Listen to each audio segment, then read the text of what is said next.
lisan yang berbahaya adalah al-ghibah, yaitu ghibah, membicarakan aib orang. Wahya, apa itu ghibah? Dzikruka akhakal muslim, kamu menyebut tentang saudaramu sesama muslim, fi ghaibatihi, di saat tidak adanya dia. Jadi orang yang diceritain lagi nggak ada di situ, gitu ya. Itu namanya ghibah. Tapi yang diceritain bima yakrahuhu, dengan sesuatu hal yang dia nggak suka. Lau sami'ahu, kalau dia dengar. Kalau dia dengar dia nggak bakalan suka. Lain dengan nyebutin tentang orang lain tapi pujian. Nah, kalau pujian dia suka, begitu kan ya? Itu bukan ghibah namanya. Atau menyebutkan tentang hal yang dia nggak suka ataupun akan suka, biasa aja. Misalnya gitu kan, nyebutin tentang apa yang saya ucapkan gitu ya. Nah, itu sesuatu hal yang bukan ghibah juga namanya. Jadi ghibah ini menyebutkan sesuatu tentang orang lain, kalau dia dengar dia nggak suka, itu namanya ghibah. Sawa'un dzakartahu binaqsin, baik dengan kamu menyebutkannya dengan kekurangannya, fi dini, kekurangannya tersebut itu dalam agamanya, au badani, atau badannya, au ahli, atau keluarganya, au waladi, atau anaknya, hatta, sampai, fi masyati, dalam cara jalannya dia, wa thawbih, bajunya. Jadi yang diomongin bajunya nih, wasair ma yata'allaq bih, atau apapun yang ada kaitannya dengan orang tersebut. Sawa'un fi dzalika nutuq bil lisan, dan namanya ghibah ini baik diomongin dengan lisan, awil kitabah, yang sekarang banyak nih, nggak pakai lisan tapi ditulis ya, di media sosial atau di ya ditulis gitu. Ghibahnya di WhatsApp-nya WhatsApp grup pula. Wal kitabah, wal isyarah bil yad, bahkan sekedar ngasih isyarat dengan tangan, itu udah termasuk ghibah. Kadzalika qala al ulama, demikianlah apa yang disampaikan oleh al ulama rahimahumullah, semoga Allah merahmati mereka. Mithlul Imam Al-Ghazali, demikian yang disampaikan oleh Imam Ghazali, wal Imam Nawawi, dan Imam Nawawi, wa ghairihima, dan selain daripada keduanya, selain dari Imam Ghazali, Imam Nawawi. Wal ghibatu muharramatun syadidatut tahrim, ghibah ini sesuatu yang diharamkan dengan keharaman yang sangat besar. Qala Allah Ta'ala, Allah Subhanahu wa taala berfirman, wala yaghtab ba'dukum ba'dha, janganlah sebagian di antara kalian menghibah orang yang lain.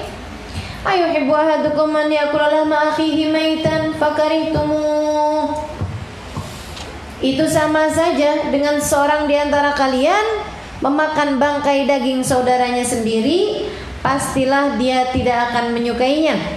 Fattaqullah, bertakwalah kalian kepada Allah. Innallaha tawwabur rahim, sungguhnya Allah Subhanahu wa taala tawwab, maha menerima taubat kalian, rahimun, dan maha menyayangi. Fasyabbahallahu ta'ala al-mughtab adh-dhalim biakil lahma akhihi al-muslim maita. Allah Subhanahu wa taala menyerupai orang yang berghibah,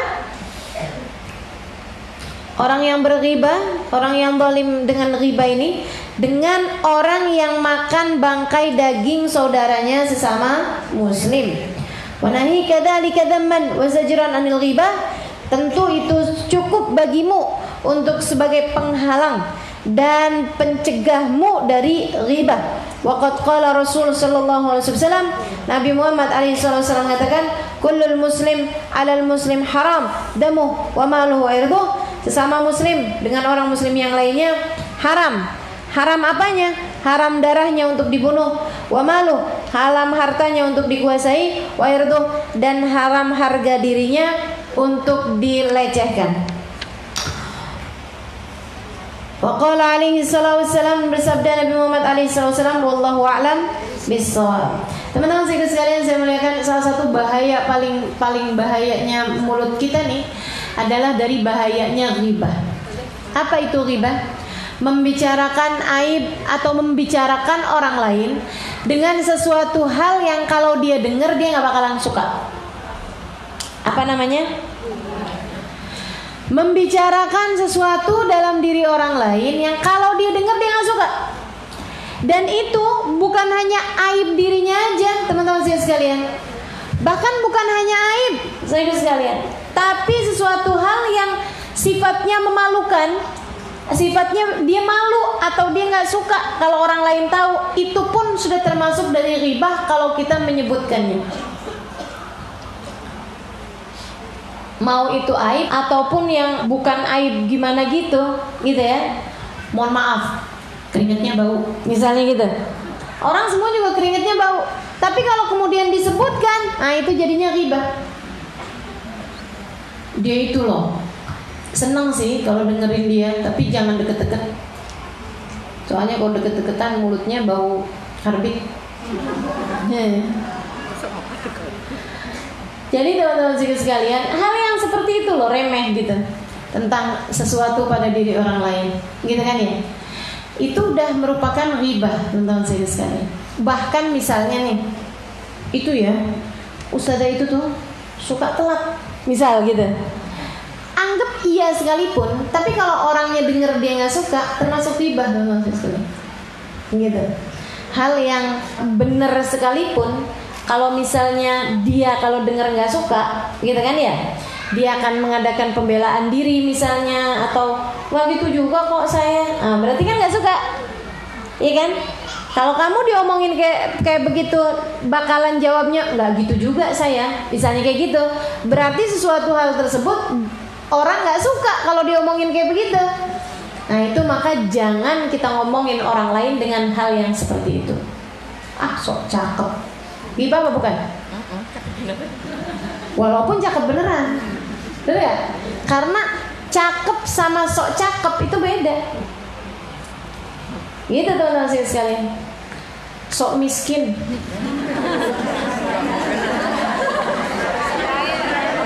Hah? Sok miskin itu gimana tuh? Ghibah apa bukan? Bukan ghibah kayaknya ya kalau sok miskin ya. Sok kaya baru ghibah. Sok kaya tuh orang, gitu ya. Nah itu, sok miskin tuh orang. Kayak nggak pernah ya. Tapi kalau gini, udah miskin, sombong, tuh, itu ghibah maksudnya. Jadi teman-teman sekalian, ini sekecil apapun gitu, walaupun benar, kalau orangnya dengar itu dia nggak suka, itu termasuknya adalah bagian dari ghibah. Nah di sini Imam Al-Haddad menerangkan, katanya beliau walaupun perkara yang enggak dia sukai itu pada dirinya sendiri, agamanya itu tuh kan, dia tuh kalau sholat subuh suka telat, nah gitu. Misalnya hal yang benar sekalipun, suami saya saja kalau subuh suka telat, ghibah apa bukan? Ghibah apa bukan teman-teman? Ghibah. Tapi beneran ustazah, beneran. Iya beneran memang. Kalau kamu nggak beneran, kamu malah fitnah. Gitu. Waktu seorang sahabat nanya sama Nabi, Rasul, ghibah itu apa sih? Nabi terangkan, dzikrul akhakal muslim bima yakrah lahu sami'ah. Kata Nabi Muhammad, kamu cerita tentang seseorang sesuatu kabar yang kalau orang itu dengar dia nggak suka. Kalau saya beneran Rasul, kata Nabi, kalau kamu beneran, kalau kamu bohong, kamu malah fitnah namanya. Faqad buhta, kata Nabi Muhammad. Kamu berarti telah fitnah dia, buhtanun adzim. Naudzubillah. Nah ini teman-teman sekalian. Jadi kalau dia ceritanya benar, malah ghibah. Kalau nggak benar namanya fitnah. Gitu kan? Serem banget nih kita. Udah mending nggak usah ngeceritain tentang orang lain deh. Karena kita kalau ceritain tentang orang lain itu nyerempet akhirnya kemudian jadi ghibah.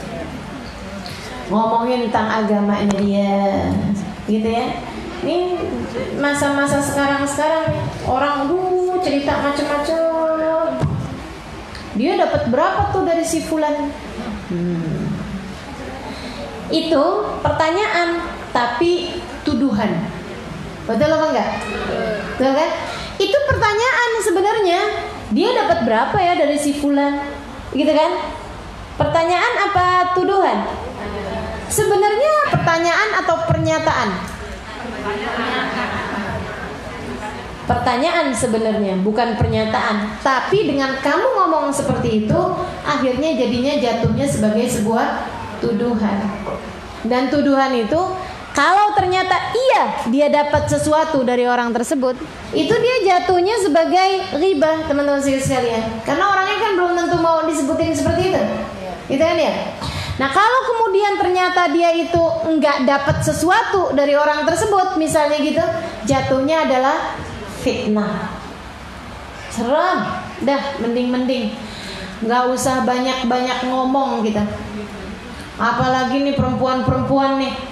Duh, di mana-mana ya. Nggak perempuan nggak langsung. Saya kalau orang laki kebanyakan kan sebenarnya ngerti gitu kan. Kita nih kan perempuan nggak banyak ngerti juga aslinya. Urusan politik kita ngerti apaan coba? Nggak banyak ngerti, ikut-ikutan doang. Udah ikut-ikutan doang. Yang paling banyak dosanya kan ogah kita. Betul nggak? Udah nggak dapat apa-apa, paling banyak dapat dosanya. Serem bener. Ya Allah, ya Allah. Dah, pokoknya kita nggak usah kebanyakan ngomong-ngomong yang macem-macem, yang akhirnya kemudian jadi hal yang nggak baik, teman-teman sekalian. Jadi hal yang nggak baik. Emang mesti pinter-pinter jaga lisan.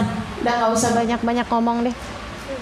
Yang paling selamat emang di zaman-zaman sekarang ini man lazimas sukut. Orang yang banyak diamnya. Banyak diamnya. Itu yang paling banyak selamat. Zaman-zaman seperti sekarang yang paling selamat adalah yang paling banyak diam. Gak usah kebanyakan ikut-ikutan ngomong ini ngomong itu, yang akhirnya malah jadi bikin dosa, teman-teman sekalian. Binaksin fidini, dalam agamanya dia, au badani, atau dalam badannya dia. Ada kekurangan di badannya, gitu ya. Baik badannya dia, atau agamanya dia, au ahli, atau pada keluarganya. Dia tuh ya, ibunya rajin pergi pengajian, anaknya sholat aja kagak. Itu kalau benar anaknya nggak sholat, kamu ghibah, teman-teman sekalian. Kalau anaknya ternyata sholat, berarti kamu telah fitnah. Dan fitnah ini, katanya Nabi Muhammad, al-fitnatu asyaddu, fitnah lebih jahat daripada pembunuhan. Benar-benar banget tuh, asli ya. Fitnah tuh seringkali lebih jahat daripada pembunuhan. Difitnah bersama dengan perempuan, muncul videonya, kan begitu ya? Padahal nggak ada kayak begituan. Masya Allah, teman-teman sekalian, itu pembunuhan karakter namanya. Sampai bikin orang jadi masuk penjara, fitnah padahal. Sampai bikin orang jadi keadaannya susah, fitnah padahal. Bahayanya luar biasa. Mudah-mudahan Allah selamatkan kita semuanya, insya Allah. Amin ya rabbal alamin. Fitnah di dalam agamanya, au badani, atau dalam badannya. Teman-teman sekalian, apalagi kalau kemudian yang diomongin fitnahnya yang nggak tanggung-tanggung kayak gitu ya. Nengokin anak, kemudian bilang, wah cantik ya, tapi kok nggak mirip ya sama bapaknya. Kalau saya perhatiin, ini mirip banget loh mantan kamu zaman SMA. Ingat nggak masih itu, gitu kan? Omongannya kedengeran sama suaminya. Kamu keluar, suami istri berantem. Kenapa gitu mesti kayak gitu? Ya Allah, inna lillahi wa inna ilaihi raji'un. Hati-hati teman-teman saya sekalian. Hati-hati sama omongan. Emang dah yang paling-paling. Omongan tuh ya, andai enggak fitnah, andai enggak ghibah, andai enggak namimah, bikin orang sebel satu sama lain, atau bikin sedih. Ini yang katanya Allah kepada Nabi Muhammad, fala yahzunka qauluhum. Wahai Rasul, jangan pernah mau dibuat sedih disebabkan ucapan orang-orang munafik. Gitu kan? Ada omongan-omongan tuh yang bikin sedih. Ustadzah tuh ngajar ke sana kemari ya. Tapi jamaah ustadzah itu, mereka tuh kayak kalau depan ustadzah, kalau di luaran kata-kata yang seperti itu, dia lagi nggak ghibah saya, dia nggak lagi ghibahin saya, dia lagi ngibahin jamaah majelis saya, kan begitu ya? Bukan saya yang digibahin, tapi saya dengarnya sedih, teman-teman. Saya dengarnya sedih. Oh ya Allah, jadi nggak manfaat ya saya selama ini ngajar, kan gitu, kan gitu. Saya suka ngeliatin gitu ya jamaah ustadzah tuh kayak yang gimana gitu. Ustadzah tahu nggak si itu tuh kemarin baru habis ngerebut lakinya orang tuh. misal nggak ada, ini nggak ada. Saudaraku sekalian saya muliakan, yang lagi digibah bukan saya, yang lagi digibah bukan saya. Saya adalah yang mendengarkan ghibah tersebut, tapi saya sedih dibuatnya. Kan begitu ya? Kenapa saya sedih dibuatnya? Ya karena saya jadi merasa tidak berguna, saya jadi tidak bermanfaat gitu. Hati-hati teman-teman sekalian, hati-hati. Bahkan ketika ada yang misalnya ngejelekin teman saya gitu ya, saya sedih dengernya. Saudaraku sekalian, kenapa sayanya jadi sedih gitu? Karena kan saya jadi ngerasanya, ya Allah, kesian bener sih, kesian bener, kan gitu teman-teman sekalian. Jangan ngomongin sesuatu yang kemudian akhirnya bikin sedih orang lain ketika mendengarnya. Terus kadang-kadang nggak bikin sedih juga, tapi sekedaran kepo. Tahu kepo nggak? Fudul gitu. Saya ngeliatin nih ya, saya buka TV gitu, saya ngeliatin, ya Allah, wartawan ya fudulnya. Kecelakaannya berapa hari yang lalu, sampai keluarganya kenapa, yang dikirimin terakhir WhatsApp-nya isinya apa, dibuka semuanya. Ya Allah, segitu fudul-fudulnya gitu, segitu penuh dengan pengen taunya sama apa-apaan yang terjadi itu ya. Dan kenapa juga gitu, kitanya itu loh nontonin kayak pengetahuan itu penting, padahal nggak juga penting. Yang penting itu kalau kamu doain mereka, yang nontonin, yang ini, saya nggak yakin orang-orang itu akan mendoakan, akan bacain Fatihah setiap kali dengerin namanya yang disebutin yang meninggal Fatihah. Siapa di antara kita yang begitu? Ya Allah, sedih kan jadinya. Cuman kepo doang gitu, pengen tahu doang. Dan itu banyak teman-teman sekalian yang kayak gitu. Minimalnya nih, ucapan kita nih ya, minimalnya. Ada orang nggak makan, lagi di lingkungan yang lagi pada makan. Kita tanya kemudian, kok nggak makan? Iya nggak, makasih. Kita nanya kemudian, puasa ya? Dia sebenarnya lagi nggak kepengen puasa sunnahnya diketahui orang. Dia ikhlas, dia nggak kepengen puasanya diketahui orang. Tapi dengan kamu nanya, nih mulut nih, iseng sebenarnya, kepo. Dia puasa, dia nggak puasa, apa perlumu sebenarnya? Betul apa enggak? Tapi kita nih kan suka yang nggak enak kalau nggak ngomong. Ini dia nih teman-teman, penyakit kita nih. Banyak bener penyakitnya nih ya. Kepo kita, pengen tahu kita, fudul kita, iseng kita, nggak ngamalin yang katanya Nabi, tarkuhu malayakni. Kalau kamu nggak perlu, nggak usah diomongin, gitu kan? Kata Nabi gitu kan? Sempurnanya Islam seseorang ketika kamu bisa jadi orang yang kalau nggak perlu kamu jangan kerjain, kalau nggak perlu kamu jangan omongin, gitu. Itu sempurnanya Islam kita, kata Nabi Muhammad SAW. Nah kita ini memang nggak sempurna sebagai orang Islam nih, makanya masih suka iseng teman-teman saya sekalian. Kita nanya, kenapa nggak makan puasa ya? Kalau ternyata dia nggak puasa sih nggak masalah, enggak, cuman lagi nggak enak aja perutnya, gitu kan? Misalnya gitu. Itu pun biasanya kita masih terus kepo lagi. Pertanyaannya, lagi kenapa perutnya? Sakit apa? Oh panjang gitu. Sekalian saya muliakan. Itu ya, kalau misalnya dia nggak puasa. Tapi kalau sebenarnya dia puasa sunnah, nggak kepengen orang tahu sebenarnya. Bingung dia. Kalau dia mau bilang enggak, bohong dosa. Kalau dia bilang iya, ada dua kemungkinan. Antara dia riya, begitu kan? Antara dia tetap ikhlas. Kalau dia riya, dia merasa senang, iya dong, saya puasa. Habis pahalanya, teman-teman. Laparnya dia dari pagi sampai maghrib habis. Kalau dia pamer, dia senang bilang bahwa dia puasa, gitu kan? Habis. Kalau dia ikhlas, enggak ada urusan dia. Orang lain mau tahu dia puasa, dia enggak. Dia puasa karena Allah Subhanahu wa taala. Itu yang asalnya pahala dia 70 kali lipat karena sembunyi-sembunyi, jadi ketahuan orang lain jadi 1 pahalanya. Sebab pahala yang rahasia selalu 70 kali lipat dibandingkan dengan pahala yang terang-terangan. Amal ibadah itu kalau disembunyikan 70 kali lipat daripada yang terang-terangan. Dan siapa yang bikin pahalanya dia dari 70 merosot jadi 1? Kamu itu, isengmu itu, kepomu itu, fudulmu itu. Jahat benar jadi orang.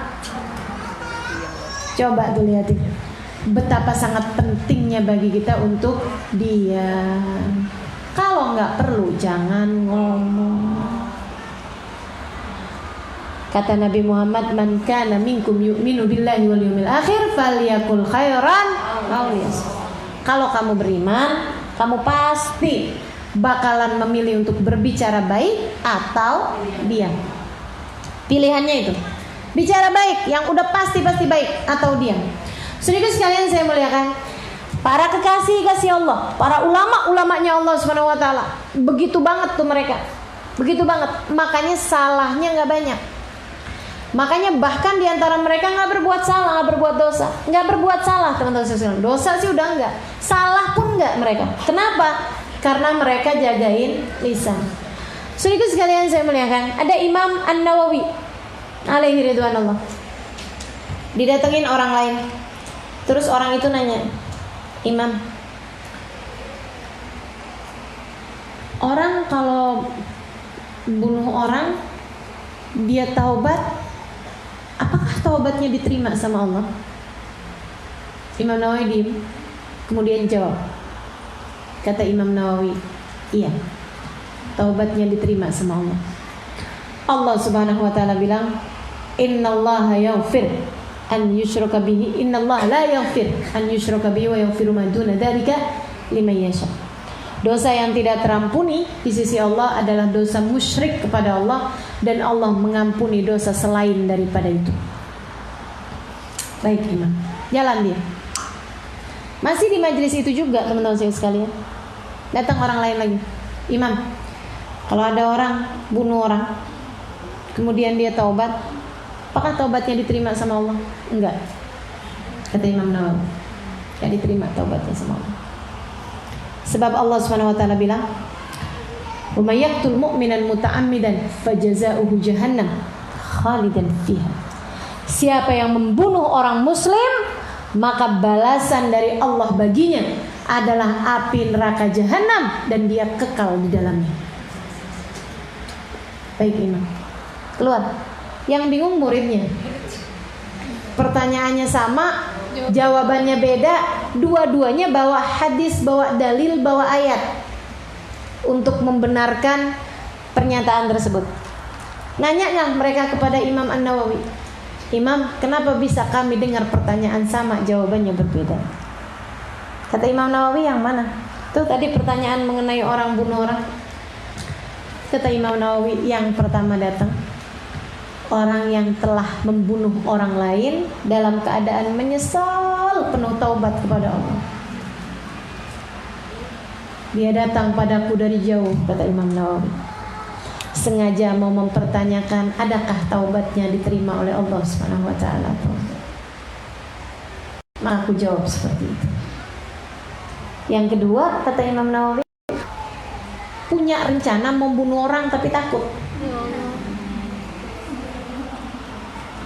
Apakah apabila saya membunuh orang, kemudian saya bertaubat, apakah Allah berkenan untuk menerima taubat saya? Nggak diterima sama Allah. Allah bilang, wa man yaqtul mu'minan muta'ammidan fajaza'u jahannam khalidan fiha. Tuh teman-teman saya sekalian, muridnya baru ngerti, oh ya Allah, bukan hanya sekedar ilmu yang diperlukan untuk menjawab masyarakat, untuk ngomong sesuatu yang baik itu tadi, falyakul khairan tadi itu. Bukan hanya sekedar ilmu, apalagi kalau belum jelas ilmunya. Coba kebayang kalau itu dibalik. Sama orang pertama Imam Nawawi bilang, wah, dosa kamu gak akan diterima sama Allah, taubat kamu gak akan diterima sama Allah, dosa kamu gak bakal diampuni. Dia pulang dalam keadaan putus asa. Dan kepada yang kedua, kalau Imam Nawawi kemudian bilang sama dia gitu, wah, Allah ampuni dosa kamu, pulang dia udah tajemin pisau, kan begitu, tajemin pedang. Nah ini para ulama-ulamanya Allah, mereka melihat dengan cahaya Allah, mereka berbicara dengan cahaya Allah, sehingga yang disampaikan adalah kebenaran. Kesalahan kita ini teman-teman sekalian, salahnya lisan nomor satu dah. Nih sumber segala kesalahan lisan yang lain, berbicara dari maumu, berbicara dari hawa nafsumu, berbicara dari keinginanmu. Itu salahnya kita.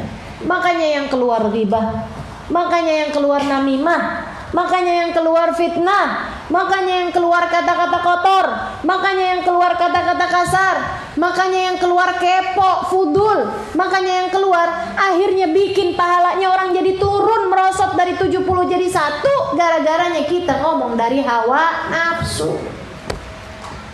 Kalau kita berbicara, sebelum bicara kita pikiri, sebelum berbicara kita cermati, sebelum ngomong sesuatu kita nanya sama Allah, ya Allah bimbing, ya Allah bimbing. Gak bakalan banyak salahnya. Kayak ulama-ulama kita itu. Imam Asy-Syafi'i tanya sama orang, Imam, saya kalau lagi puasa kemudian cium istri lagi puasa, hukumnya apa? Kayak Imam Syafi'i gak batal? Makasih Imam. Datang lagi di majelis yang sama, Imam, cium istri lagi puasa batal? Hati-hati. Orang heran, nanya, kenapa bisa pertanyaan sama jawaban beda Imam? Kata Imam Syafi'i, yang pertanyaan pertama itu dan yang kakek-kakek dia.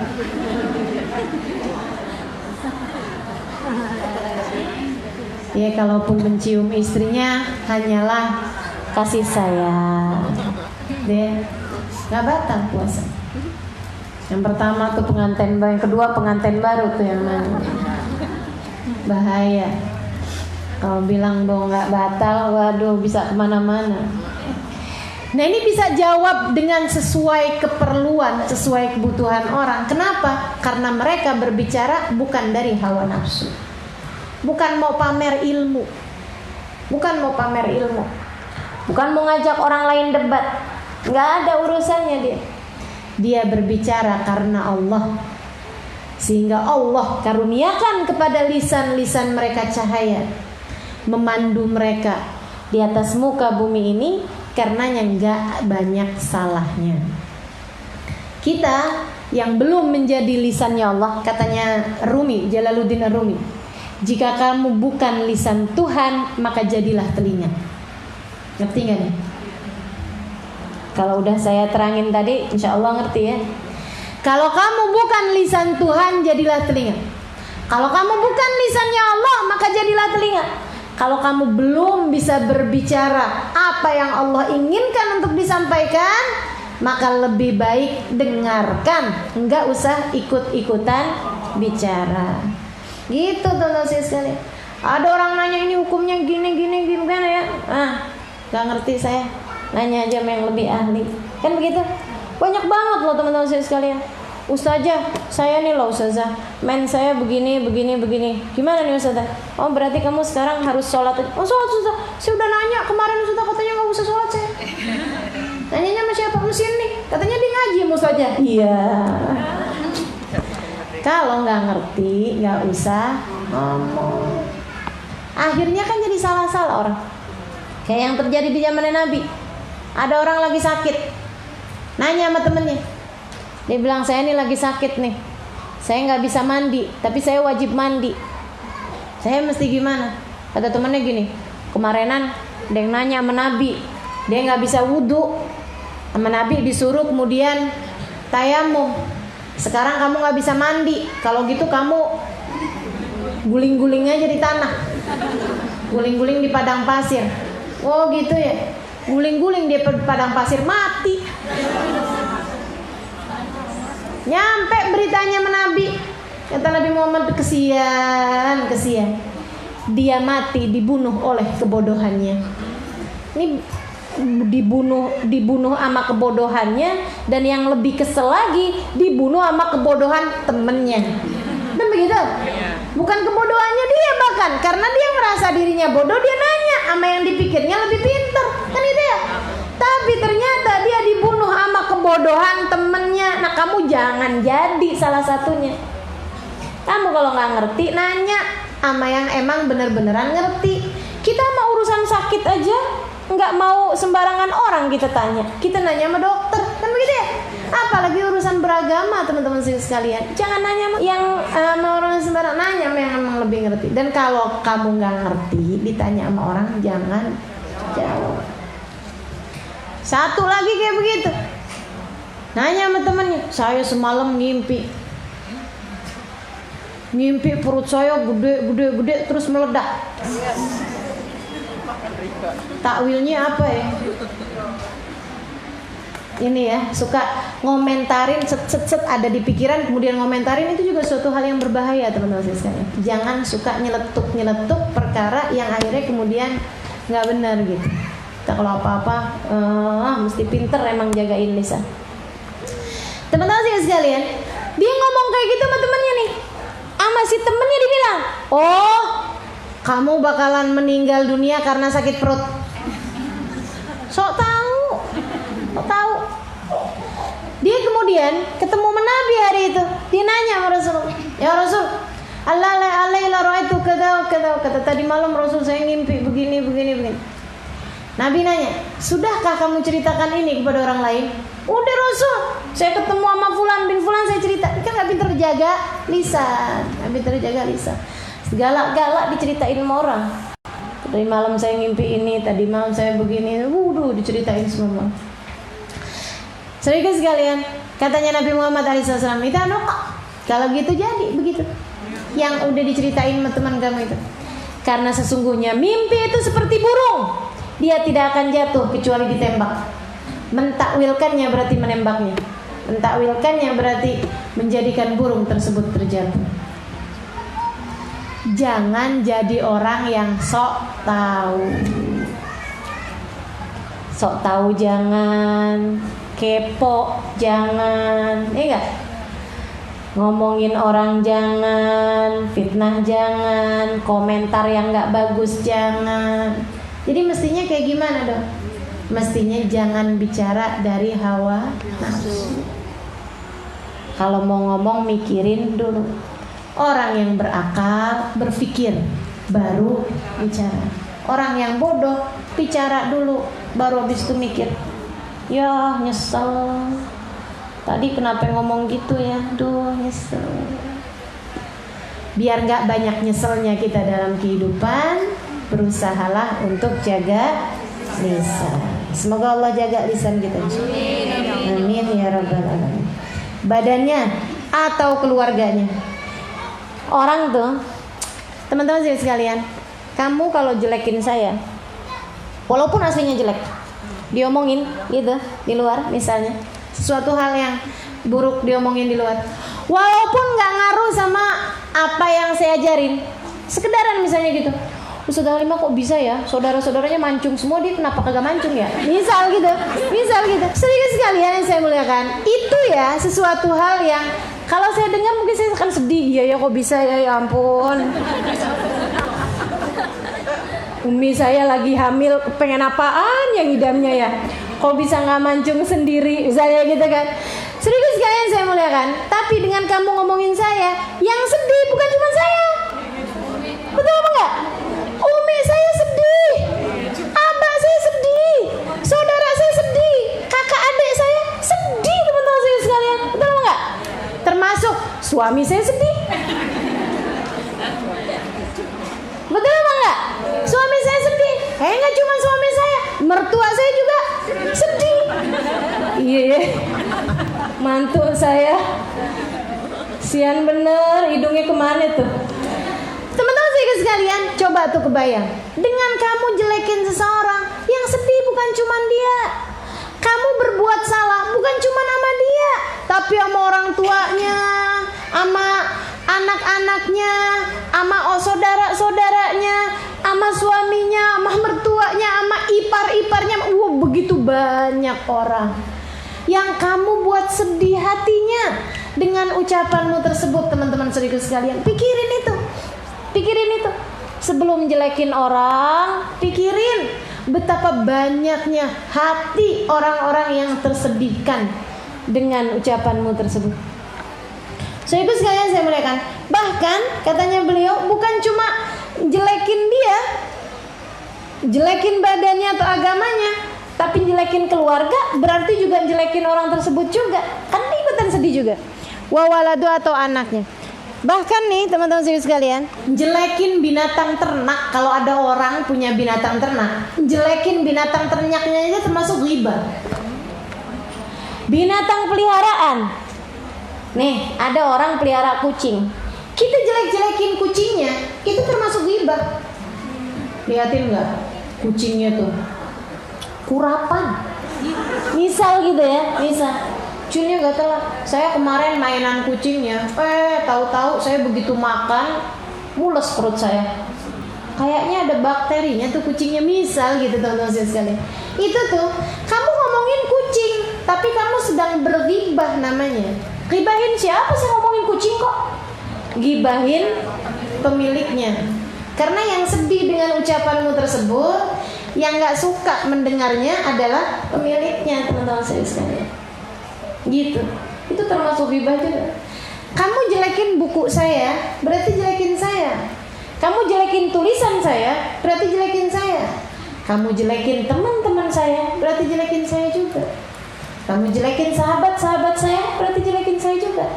Makanya teman-teman saya sekalian, orang yang jelek-jelekin sahabat Nabi Muhammad, dia sedang kurang ajar sama Nabi Muhammad. Orang yang ngata-ngatain Sayyidina Abu Bakar, orang yang ngata-ngatain Sayyidina Umar, berarti dia telah berbuat hal yang tidak baik, bukan hanya kepada kedua sahabat tersebut, akan tetapi kepada Nabi besar Muhammad. Itu sama aja kayak lagi nuduh Nabi kok bisa ya temenan sama orang gak baik, kan begitu? Nabi kok bisa ya gak bisa ngedidik orang dengan baik, kan sama aja kayak gitu. Orang yang berani berkata sesuatu hal tentang Sayyidah Aisyah misalnya, dia sama aja dengan sedang berkata yang tidak baik tentang Nabi besar Muhammad. Kenapa? Istrinya Nabi. Kamu jelekin istrinya sama aja dengan jelekin suaminya. Betul apa enggak? Makanya teman-teman saya sekalian, sejelek-jelek orang yang jelek adalah orang yang jelek-jelekin suaminya. Orang tuh kalau jelekin suami kita, orang jelekin suami saya, sama aja kan lagi ngatain saya juga. Kok bisa sih? Misalnya orang itu segitu baiknya dia bisa punya suami kayak begitu, kan begitu namanya? Iya kan gitu ya? Sebab orang itu ketika suami istri kan kayak jadi satu gitu loh. Betul apa enggak? Kalau kemudian dia orang lain jelekin suami kita, membuat kita sakit hati, nah kebayang gimana kalau kitanya yang jelekin suami kita? Itu kan sama aja dengan menjelekin diri sendiri. Betul apa enggak? Makanya hati-hati teman-teman sekalian, jangan sampai kita jadi orang yang malah justru akhirnya membuka aib diri kita sendiri dengan kita membuka-buka aib keluarga kita. Suamimu bagian dari dirimu, anak-anakmu bagian dari dirimu, saudara-saudarimu, kakak adikmu bagian dari dirimu. Yang itu ya? Orang tuamu bagian dari dirimu, mertuamu bagian dari dirimu, menantumu bagian dari dirimu. Maka teman-teman sekalian, Majlismu bagian dari dirimu, ustadzahmu bagian dari dirimu. Kan begitu? Jadi kalau kemudian ada orang jelek-jelekin ustadzahmu, kamu ikut sakit hati apa enggak? Sakit hati. Gimana kalau kamu yang menjelek-jelekan ustadzahmu? Kayak apa tuh namanya? Sama aja dengan menjelek-jelekan diri sendiri.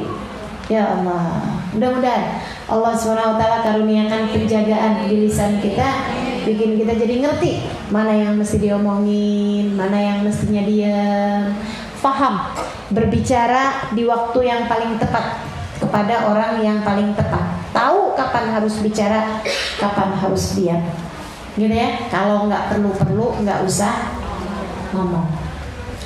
Teman-teman sekalian saya muliakan, dan itu adabnya Nabi Muhammad alaihissalam.